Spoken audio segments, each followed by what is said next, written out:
Yes, my dear friends, welcome back to the channel. Very good morning to you guys all out there. You beautiful people in the continent of Africa or on the continent of Africa, in Europe, in America, Canada, Australia, or right here in Southeast Asia. Ladies and gentlemen, welcome back to the channel. Wednesday morning special edition.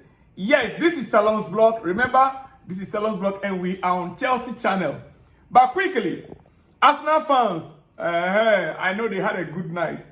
Arsenal fans had a great night. For the first time in how many years? Over 10 years. Getting to this level of Champions League and playing against Real Madrid. Second half, Arsenal, it was wow. Declan Rice, free kick. He is not a free kick expert. From his own interview, you could see clearly, you hear it clearly. It's not something that he was prepared. But he has to take it.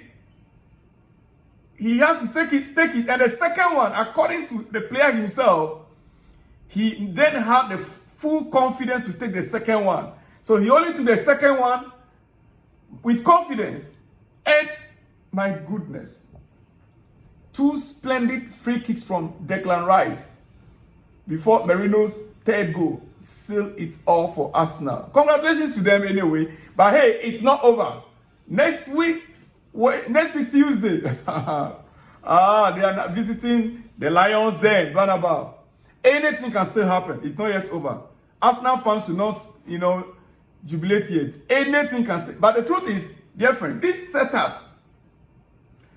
Arsenal setup, with the kind of defensive system they are playing, with Thomas Partey holding that midfield, I wonder if Real Madrid can do something over there. Because Arsenal defense seems to be very solid. I mean, they are very solid at the back. Arsenal are very solid at the back. Even from the midfield, unless something else happened to Thomas Partey. Come on. The guy dominated the midfield. He controlled the midfield. Everything that Arsenal did last night was controlled by Thomas Partey in that midfield. And coming to the second half, I'm not too sure whether Real Madrid, they didn't know. That second half, Saka was only looking for the opportunity for free kick. And we know, in the EPL, they are the best, set piece takers. They are good in set pieces. Anything set piece, Arsenal in the Premier League, they are the highest. They train for set piece. So coming in the second half, all the run Saka was doing, he was no longer trying to dribble. Rather, he tried to run with the ball, cut across the 18-yard box. And the same mistake that was made by that resulted in the first free kick. Similar thing again for the second free kick. And I was wondering, Real Madrid, are you guys okay? Were you guys okay? You gave a cheap free kicks to Real Madrid. And that is what killed the game.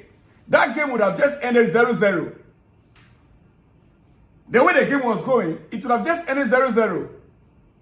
You gave out two free kicks in the space of these 12 minutes. Courtois saved the situation severally. Real Madrid goalkeeper Courtois, double saves each time, double save, double. You will see, what else do you want your keeper to do? Well, Real Madrid this season, Anyway, let's move on. Chelsea, dear friends. Let's go back to Chelsea. Yes, we are still in a rebuilding process. Arsenal, it took them almost 6-7 years to get where they are right now. Chelsea, we are in the second season of rebuilding, or the third season of rebuilding, right? Okay.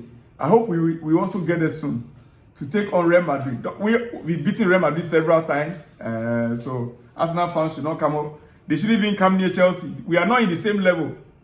Where you are right now, we were there. All right, dear friends. Victor Osimhen's wage demands are expected to reach around £340,000 a week. Victor Osimhen's wage demands are expected to reach about £340,000 a week. If so, then this will be impossible for Chelsea to sign him. Forget everything that Mykhailo Mudryk has been saying. According to the news we are receiving, Osimhen's wage alone. The truth is, anything more than £250,000, Chelsea is not willing to go near. Anything more than 250, in fact, the reality of the matter is that 200,000 should be the limit for Chelsea, highest, from what we are hearing. But the information currently is that Victor Osimhen's wage demands are expected to reach about £340,000 a week. Chelsea fans, what do you think? Are we going to be breaking the wage bill again? If we start paying Victor Osimhen £340,000, other players that will come in will also be making such demands. They will. They will all be making such demands. Is it a realistic signing? Yeah, we need Victor Osimhen. Yes, very good quality. If it's Chelsea of old, where our ownership can spend the money because we want to gather the player, we want to, yes, it's not as if Chelsea cannot pay him.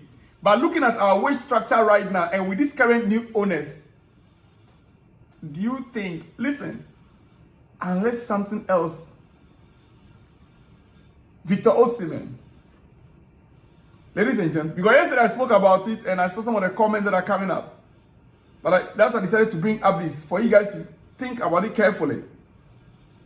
Do you think Chelsea are in a poor position to sign Victor Osimhen? Even Manchester United will not be paying this amount. They also try to cut down their wage bill right now.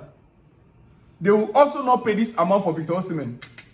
Now, with the new ownership, that even their restaurants, United run, they don't have any restaurants, Oh yeah, the restaurant has to be closed down. Only the players, the senior players, they go there, you can just grab a hamburger and go your way.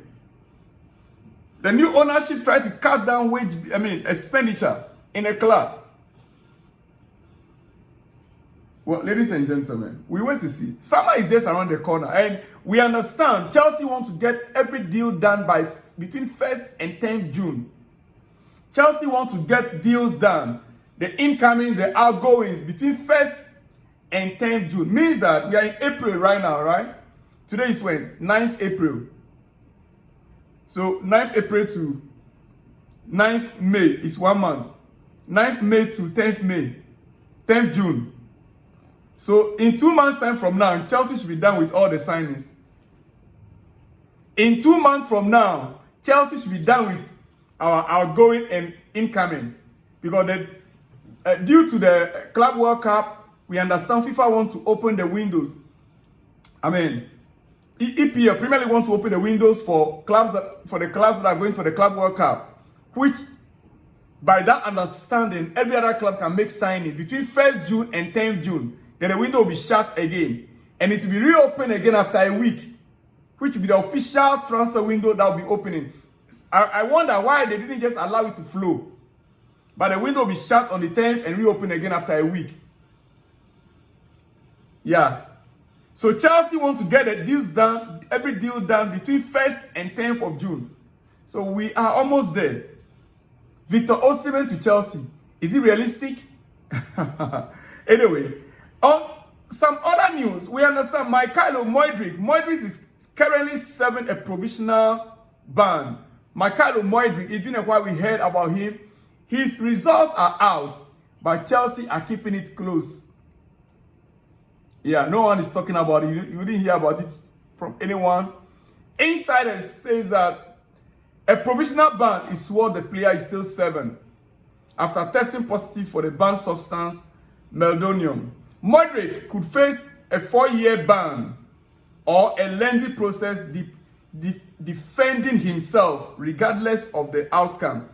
Now, the reality of the matter is that what Chelsea are doing right now is to try to avoid this ban. So Chelsea are working around the loopholes. We know how to work around loopholes. Yeah. It might be adjusted to a period of 1.5 years for Mudryk. Just like Paul Pogba. Let's see what the club will do about this in the next couple of weeks to come or days to come. Mudryk currently, he's going through separate training away from Cobham. He's not training with the last at Cobham. He's nowhere near the club. But they have assigned a specialist trainer, private trainer, taking him through his usual training to keep him fit. That means that Chelsea are working to make sure the player returns as soon as possible. For me, I think I really miss Mudryk. I miss Mudryk. I don't know about you, but I miss Mudryk. Yes. It looks like he's going to come back pretty soon. Dear friends. All right, ladies and gentlemen. Next summer, we understand from all indications, Kendrick Paez has already started training with Strasbourg in France. And it's very likely, it looks like Kendrick Paez will be heading to Strasbourg on a loan next season.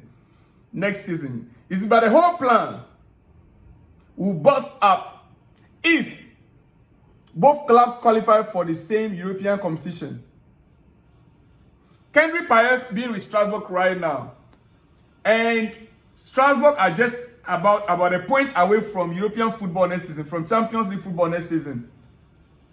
If Chelsea are in the Champions League and Strasbourg are in the Champions League, it will not work.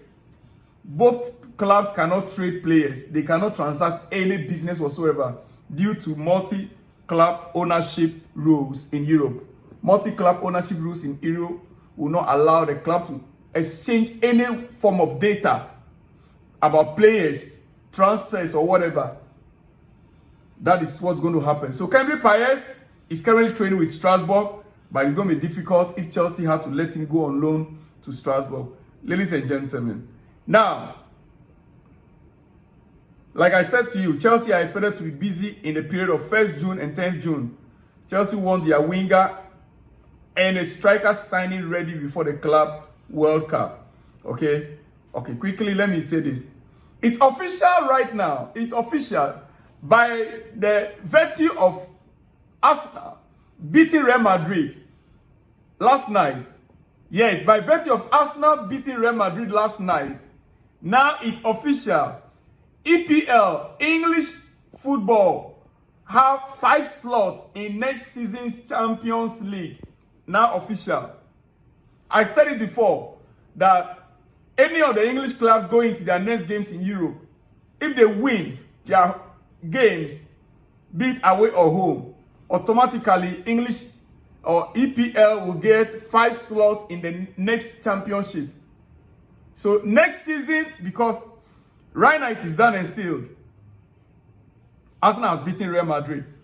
So 5 slots for England or for English clubs going to Europe. It means that both first position, second position, third position, fourth position, fifth positions clubs are all going to Champions League next season. The only thing that pains me is that Man City will still have a chance to play in Champions League next season. That is my only pain. That is my only pain. That Man City will still have a chance to play in the Champions League next season. That's my only pain. Because I wish that they will miss out. I wish that Newcastle should do something. Newcastle should make sure that at least if Chelsea is going, Newcastle should just be behind Chelsea. Yeah. Man City, I'll be very, very happy and excited if Pep Guardiola will play Europa League. Europa League, here we come, Man City. Yes! Europa League. I'll be very, very excited about that. Dear friends, so it's official.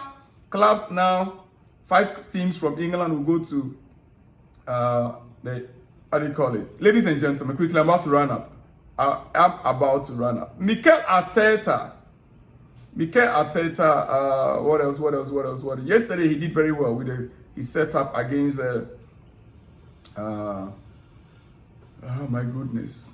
What else? Dear friend, let me just end it here. Declan Rice had never scored a direct free kick before the game against Real Madrid. That is a record.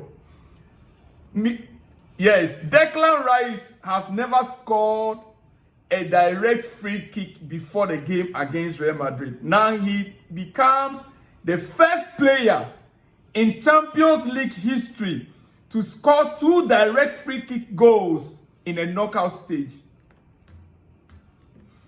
The first player to score 2 free kicks in a Champions League knockout stage. A player that has never scored a free kick before. Ladies and gentlemen, on that note, I'll see you all in the next one when you see me. Shalom and peace.